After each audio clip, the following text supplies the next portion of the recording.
Hello बिजापुरियन, अब तक इस शाही मंदी का शाही जायका आपने नहीं लिया है तो अभी विजिट करें। सिर्फ 1499 में जैसे आंत लोग खा सकते हैं। पर पर्सन सिर्फ 187। Only at B grand family restaurant.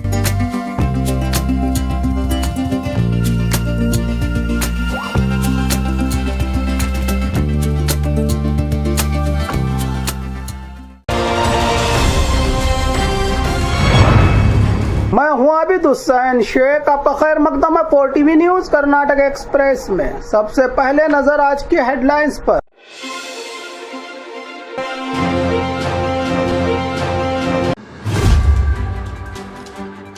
Mysuru की दरगाह में डीके शिव कुमार को सीएम बनाने की दुआ और विशेष नमाज।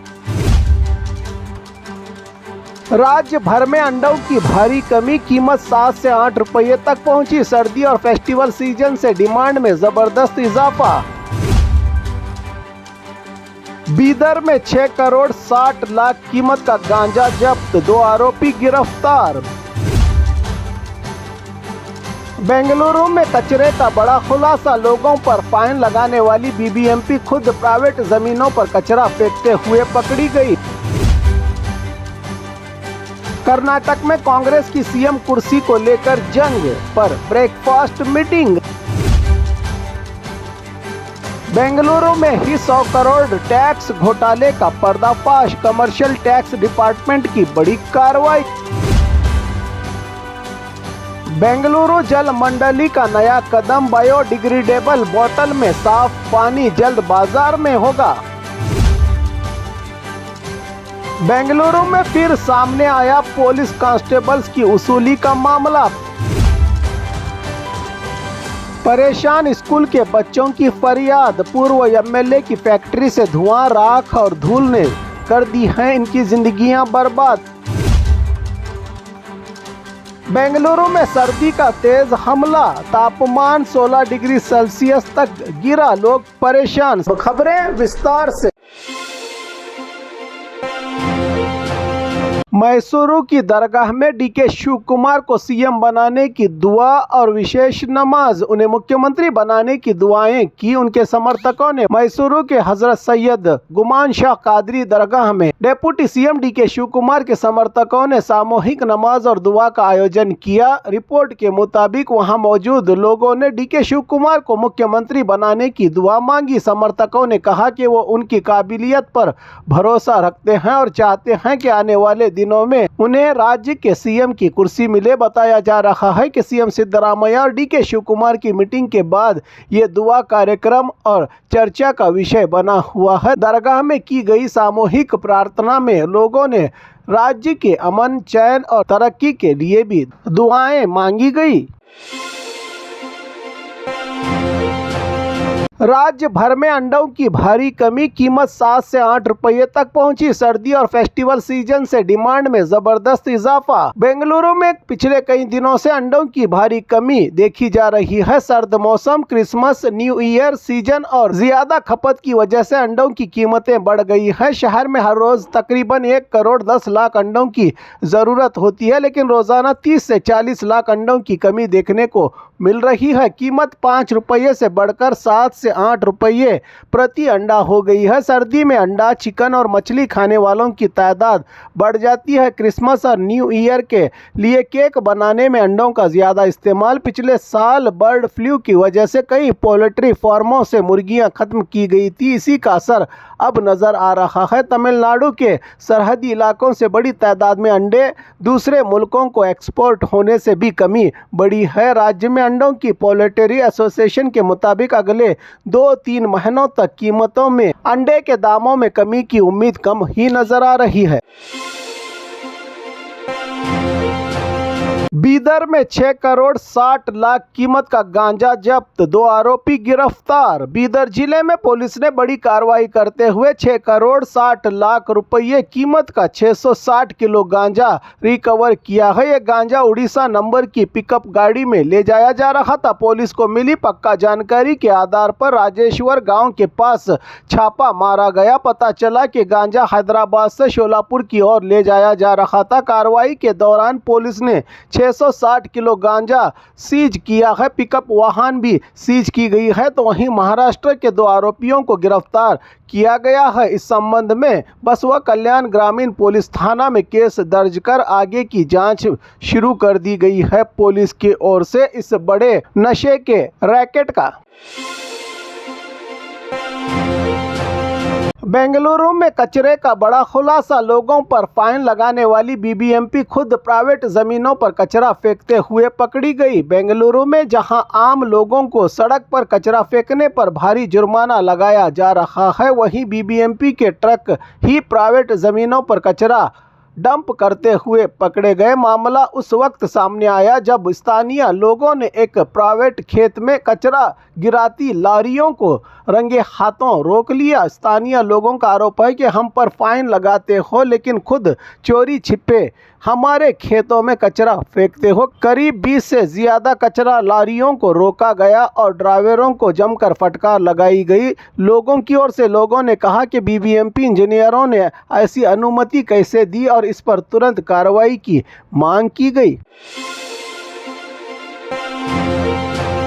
कर्नाटक में कांग्रेस की सीएम कुर्सी को लेकर जंग पर breakfast meeting. CM Siddaramaiah DK Shivakumar ने हाईकमांड की बात मानने का दिया संदेश। कर्नाटक की कांग्रेस सरकार में पिछले 15 दिनों से चल रही सीएम डिप्टी सीएम की कुर्सी खींचातानी के बीच कल एक अहम ब्रेकफास्ट मीटिंग हुई। मुख्यमंत्री सिद्धरामैया और डिप्टी सीएम डीके शिवकुमार ने साथ बैठकर ये साफ किया कि वो हाईकमान के फैसले का पूरा सम्मान करेंगे और पार्टी एकजुट है।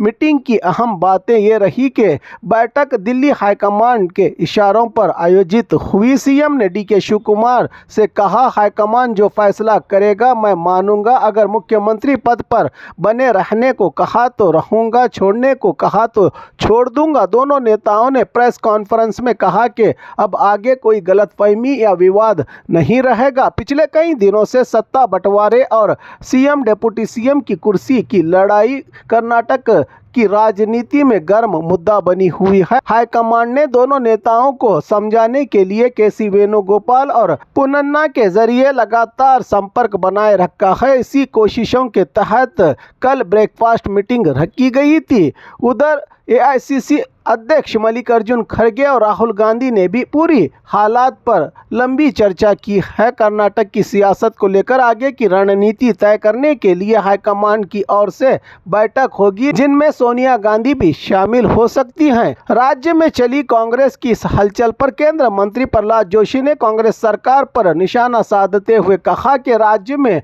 कुर्सी की लड़ाई ने प्रशासन को पूरी तरह से नाकाम कर दिया है। सांसद जगदीश शेट्टर ने राज्य में राष्ट्रपति शासन की मांग तक कर डाली है। कुल मिलाकर ब्रेकफास्ट मीटिंग ने फिलहाल कांग्रेस के अंदरूनी विवाद को शांत किया है, लेकिन हाईकमान का अंतिम फैसला अभी बाकी है। इसके बावजूद दोनों समर्थकों की ओर से सीएम को लेकर दुआएं, पूजा और नमाजों का सिलसिला जारी है राज्य भर में। बेंगलुरु में ही 100 करोड़ टैक्स घोटाले का पर्दाफाश। कमर्शियल टैक्स डिपार्टमेंट की बड़ी कार्रवाई। बेंगलुरु में कमर्शियल टैक्स डिपार्टमेंट ने बड़ी कार्रवाई करते हुए शहर के कई मुख्य बाजारों में छापे मारे। Chickpet avenue, BK road, JP road और एसपी रोड की दुकानों में की गई इस जांच के दौरान बगैर बिल के लेन देन और जीएसटी फ्रॉड का बड़ा खुलासा हुआ है। इलेक्ट्रिकल आइटम्स, गाड़ियों के स्पेयर पार्ट्स, गिफ्ट आइटम्स और ड्राई फ्रूट्स के लेन देन में टैक्स चोरी पकड़ी गई है। कई दुकानदार सामान बगैर बिल खरीद रहे थे, कुछ दुकानदार सामान बेच रहे थे मगर टैक्स बिल जारी नहीं कर रहे थे। तकरीबन 40 लाख रुपयों का कारोबार बगैर जीएसटी रजिस्ट्रेशन किया गया है। पूरे तौर पर 100 करोड़ रुपयों की छुपी हुई लेन देन, हिडन ट्रांजैक्शन का पता चला है। कमर्शियल डिपार्टमेंट ने जिम्मेदार दुकानदारों को नोटिस जारी करते हुए सख्त कार्रवाई का इशारा दिया है। बेंगलुरु जल मंडली का नया कदम, बायोडिग्रेडेबल बोतल में साफ पानी जल्द बाजार में होगा। बेंगलुरु में BWSSB ने एक नया प्लान तैयार किया है जिसके मुताबिक अब जल्द ही बायोडिग्रेडेबल बोतल में साफ पीने का पानी मार्केट में बेचा जाएगा। पहले ही घर घर कावेरी का पानी सप्लाई किया जा रहा है, लेकिन अब बिस्लेरी और केनली जैसे ब्रांड्स को टक्कर देने के लिए जल मंडली अपनी खुद की वाटर बोतल लॉन्च करने की तैयारी में है। मार्केट में बताया जा रहा है कि bus stand, railway station, cinema घर और दुकानों में ये नई BWSSB बोतल मौजूद होगी। प्लास्टिक बोतल से माइक्रो प्लास्टिक के जरिए हेल्थ रिस्क बंद में रहेगा पानी, इसीलिए बायोडिग्रेडेबल मटेरियल का इस्तेमाल किया गया है। इस बोतल के लिए इस प्रोजेक्ट का प्रपोजल सरकार को भेजा जा चुका है। सरकारी अप्रूवल मिलते ही बोतल का नाम और प्राइस अनाउंस किया जाएगा। अब देखना यह है कि BWSSB का ये नया वाटर बोतल प्लान कितना सक्सेसफुल होता है राज्य भर में। बेंगलुरु में फिर सामने आया पुलिस कांस्टेबल्स की वसूली का मामला। बेंगलुरु में हाल ही के दिनों में पुलिस कांस्टेबल्स द्वारा खुली वसूली के मामले लगातार बढ़ते जा रहे हैं। JP नगर पुलिसकर्मियों द्वारा एक बुजुर्ग जोड़े से 10,300 रुपये वसूलने की घटना अभी ठंडी भी नहीं हुई कि अब विवेक नगर पुलिस थाने के 2 कांस्टेबल्स पर भी गंभीर आरोप लगे हैं वसूली के।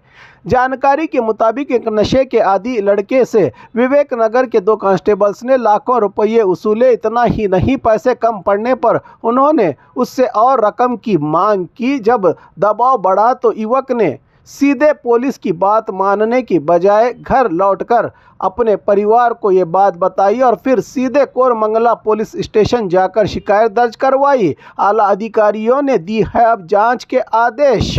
पूर्वी विभाग की DCP सारा फातिमा ने मौके पर जांच शुरू करवाई है। कमिश्नर सीमंत कुमार सिंह ने भी आरोपों को गंभीरता से देखते हुए ट्रांसपेरेंसी जांच का आदेश जारी किया है। जांच रिपोर्ट आने के बाद आरोपी कांस्टेबलों के खिलाफ कड़ी कानूनी कार्रवाई किए जाने की संभावना जताई जा रही है।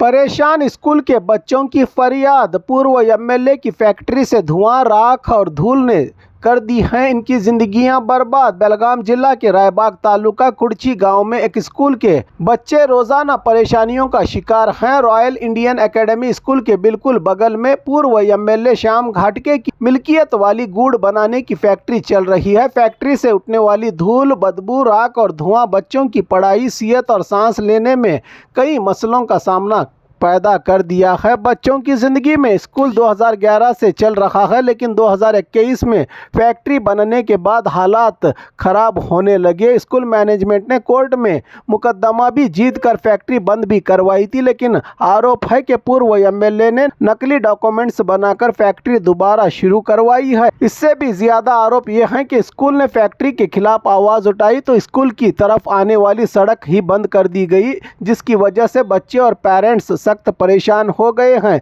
इसी नाराजगी के चलते बच्चों ने क्लासेस छोड़कर सड़क पर धरना दिया और कोर्ट से इंसाफ की अपील की।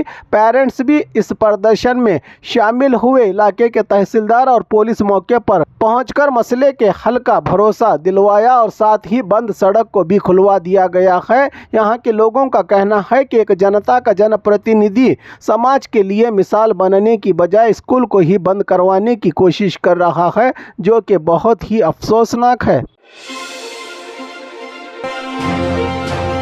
बेंगलुरु में सर्दी का तेज हमला, तापमान 16 डिग्री सेल्सियस तक गिरा, लोग परेशान। सिलिकॉन सिटी बेंगलुरु में नवंबर के शुरू से ही ठंड ने जोर पकड़ लिया है। शहर में ऐसी सर्दी पड़ी है कि लोग सुबह घर से बाहर निकलने से पहले कई बार सोच रहे हैं। कल शहर का मिनिमम टेम्परेचर 16 डिग्री सेल्सियस तक गिर गया, जिसकी वजह से लोग दिन के वक्त भी काफ़ी ठंड महसूस कर रहे हैं। मौसम के जानकारों के मुताबिक south west bay of Bengal और श्रीलंका के साहिली इलाकों के पास बन रही दोहरा साइक्लोनिक सिस्टम सिस्टम की वजह से कर्नाटक के दक्षिणी इलाकों में टेम्परेचर लगातार नीचे जा रहा है। यह साइक्लोनिक सिस्टम 30 नवंबर तक तमिलनाडु के दक्षिणी हिस्सों तक पहुंचने की उम्मीद जताई जा रही है। अगले 2 दिन बेंगलुरु का मिनिमम टेम्परेचर 16 डिग्री सेल्सियस के आसपास ही रहेगा, जबकि मैक्सिमम 24 डिग्री सेल्सियस तक रहने की उम्मीद जताई है। मौसम विभाग ने दिसंबर से धूप थोड़ी तेज होगी और सर्दी हल्का सा कम हो सकती है। एक हवा की रफ्तार 20 किलोमीटर प्रति घंटे रफ्तार तक पहुंच सकती है। शहर में बादल छाए रहने की भी संभावना जताई गई है, तो कुछ इलाकों में हल्की सी बारिश भी हो सकती है। मौसम विभाग का कहना है कि इस साल बेंगलुरु में सर्दी पिछले साल से ज़्यादा होगी और टेम्परेचर 12 डिग्री सेल्सियस तक भी गिर सकता है। जनवरी में सर्दी अपने शिखर पर होगी। डॉक्टर्स ने मशवरा दिया है कि बच्चे, बुजुर्ग और गर्भवती महिलाएं खास सावधानी बरतें। सुबह के वक्त वॉक पर जाने वाले लोग गर्म कपड़ों का इस्तेमाल करें। स्वेटर, कैप और ग्लोव्स जरूर पहने। बेंगलुरु की ठंड ने शहर वालों को काफ़ी परेशान कर दिया है, इसलिए सेहत का ख्याल रखना बहुत ही ज़रूरी है।